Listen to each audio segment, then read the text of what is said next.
আর মীরা, অনেক অপেক্ষার পর কালকে রাতে আমাদের ডানপাশে জাংকুক উইভার্স লাইভে এসেছিল।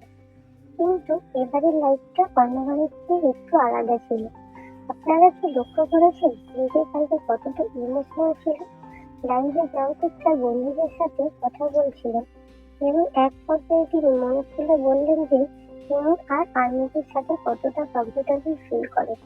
তিনি বলেছিলেন যে আর্মিদের সামনে তিনি একদম নিজের মতো করে থাকতে পারেন, কোনো লুকোঝাপা ছাড়াই।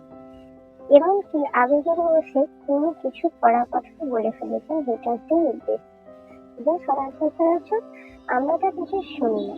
জাংকুক হয়তো কালকে একটু ড্রাঙ্ক বা নেশাগ্রস্ত অবস্থায় ছিলেন, কিন্তু মাতাল অবস্থায় মানুষ সেটাই বলে যা তার মনে গভীরে থাকে।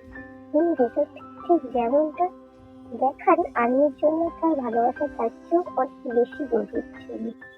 তিনি বারবার প্রমাণ করে দিলেন কেন তিনি আমাদের এতটা স্পেশাল। আমাদের স্পেশাল জাংকুক সবসময় যেন এমন হাসি খুশি থাকে, এটাই আমাদের প্রার্থনা।